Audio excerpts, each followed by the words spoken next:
जी नाज़रीन, बिल्कुल सिंध यूनिवर्सिटी के मुख्तलिफ़ डिपार्टमेंट से ताल्लुक़ रखंदड़ शागिर्दन पारां जो बिलू पॉइंट जी सिंध यूनिवर्सिटी की सरकारी पॉइंट बस बंद करण और ट्रांसपोर्ट की खोट खिलाफ़ इन वक्त जो वडे तदाद में सिंध यूनिवर्सिटी जा शागिर्द जो मीडिया कम्युनिकेशन डिपार्टमेंट का सेंट्रल लाइब्रेरी ताईं एहतजाजी मुज़ाहिरो किया। अचो तो मौजूद जो एहतजाज कंदड़ सिंध यूनिवर्सिटी जा शागिर्दन उन सां ॻाल्हि ॿोल कयूं तो उनजो मुतालबो छा आहे। असांजो मुतालबो इहो आहे त असांखे ऑफिशियल बस सर्विस ॾिनी वञे ऐं ॿारनि खे ख़्वारी खां बचायो वञे। जेको सुबुह खां निकिरंदा एॾी मुश्किल सां उहो बसूं रुलाए हिते पहुचाईंदियूं त इन करे ब्लू बसेस प्रोवाइड कयूं वञनि स्टूडेंट्स के।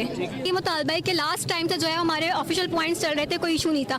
अभी जो लास्ट वीक से जो है हमारे ऑफिशियल पॉइंट्स बंद कर दिए गए, हमें प्राइवेट पॉइंट्स दिए गए जिसमें प्राइवेट पॉइंट्स बिल्कुल भी जो है वो ठीक नहीं है और टाइम पे नहीं आ रहे, हमारी टाइमिंग सेट नहीं है, ना हमें पिक सही से करते हैं ना हमें ड्रॉप सही से करते हैं। और बस ये हमारे जो है वो कि हमें ऑफिशियल पॉइंट जो है वो प्रोवाइड किए जाएँ।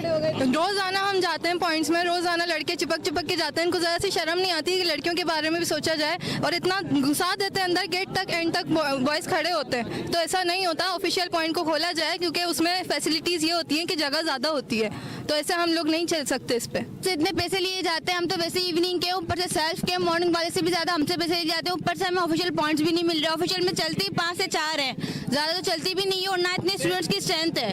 उसके बावजूद भी ये हाल है। अभी लोकल पॉइंट्स आने लग गए हैं, उसमें भी डबल किराया ले रहे हैं ऊपर से। मुतालबा ये कि ऑफिशियल पॉइंट चलाए जाएं। ये हम इवनिंग वालों से स्टार्ट में पैकेज में ये पैसे ले लेते हैं हमसे तो ट्रांसपोर्ट के, उसके बाद भी कहते हैं हम आपसे पैसे नहीं ले रहे। ट्रांसपोर्ट के पैसे भी ये ले लेते हैं, 10 रुपये भी हमसे ले रहे हैं, नाजायज़ ले रहे हैं क्योंकि हमसे पहले ही पैसे ले चुके थे ट्रांसफ़र के। उसके बाद भी 20 रुपये कर दिए इन्होंने, ऑफिशियल पॉइंट बंद कर दिए। स्टूडेंट की कैपेसिटी ज़्यादा है, पॉइंट से कम, इवनिंग में सिर्फ 5 पॉइंट्स चलते हैं। मास कम्युनिकेशन जो स्टूडेंट जो इहो ई मुतालबो है जो इवनिंग शिफ्ट में अचन था पढ़न था, उन्होंने नो डाउट केतिरियूं ई तकलीफ़ूं दरपेश अचन थियूं। ख़ासि करे उनमें पॉइंट्स जेके आहिनि सही तरीक़े सां नथियूं हलायूं वञनि, ॾाढी उन्हनि खे तकलीफ़ अचे थी।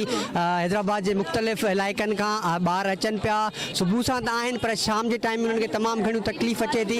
महिरबानी करे इहो सिंध यूनिवर्सिटी इंतिज़ामिया खां असां शागिर्द मास कम्युनिकेशन जा ख़ासि करे इहो मुतालबो था कयूं त पॉइंट्स हलायूं वञनि त जीअं उन सां गॾोगॾु किरायो बि वठो थो वञे। जेकॾहिं शटल हलनि थियूं, शटल जो 30 रुपया किरायो आहे, उहो किरायो बि वठी थो वञे। त असां इहो मुतालबा था कयूं त महिरबानी करे जल्दी खां जल्द पॉइंट्स हलाए वञनि। वो तो आहे असांजो सिंध यूनिवर्सिटी में हज़ार मसला आहिनि शागिर्दनि जा। जीअं त अॼु शागिर्दनि सां हींअर इवनिंग जी पॉइंटूं आहिनि इहे ऑफिशियली बंदि करे छॾियूं आहिनि। ऑफिशियली पॉइंटूं बंदि करे हिननि खे प्राइवेट पॉइंटूं ठेके ते हिननि सिस्टम हलायो आहे। ठेकेदारनि सां इहे मिलिया पिया आहिनि, जेको किरायो 20 रुपया वधाए छॾियो अथनि। पहिरीं ऑफिशियली पॉइंट जो 10 रुपया किरायो। असांजो मुतालबो इहो आहे त शागिर्दनि जूं ऑफिशियली पॉइंट बहाल कयूं वञनि। ॿी सूरत में जो शागिर्दनि जूं पॉइंटूं बहाल नथियूं कनि त असां सरापा एहतजाज हूंदासीं। असां इवनिंग वारा शागिर्द अॼु सभु गॾु थिया आहियूं। इहो मक़सदु इहो आहे असांजा जेका ब्लू पॉइंट्स हलाई वेंदी, गुज़िरियल हफ़्ते खां ब्लू पॉइंट्स बंदि करे हिकिड़ी शटल पॉइंट हलाई वई आहे जंहिंमें किरायो 10 खां 20 रुपया वधायो वियो आहे। ऐं उहा पॉइंट कुझु शागिर्द खणे थी, कुझु न बि खणे थी, कुझु शागिर्द पोयां रहिजी वञनि था।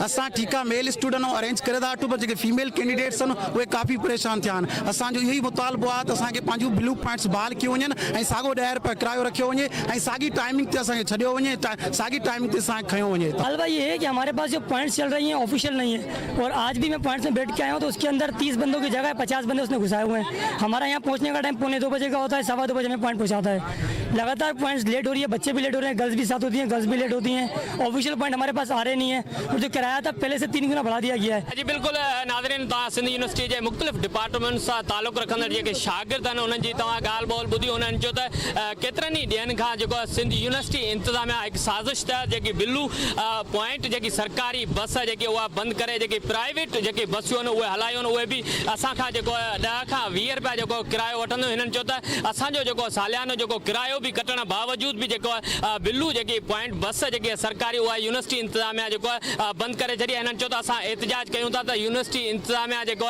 उहा असांखे जेको एहतजाज करण लाइ जेको रोके थी ऐं असांखे धमकियूं ॾिए थी। हिननि सिंध यूनिवर्सिटी जे शागिर्दनि, सिंध यूनिवर्सिटी जे वाइस चांसलर ऐं सिंध सरकार खां मुतालबो कयो त सरकारी जेकी बिल्लू पॉइंट बस जेकी आहे उहा हलाए जेको शागिर्दनि खे जेको इंसाफ़ ॾिनो वञे। कैमरामैन हैदर अली कंबरानी सां गॾु अज़ीम बारी जो KTN न्यूज़ जामशोरो।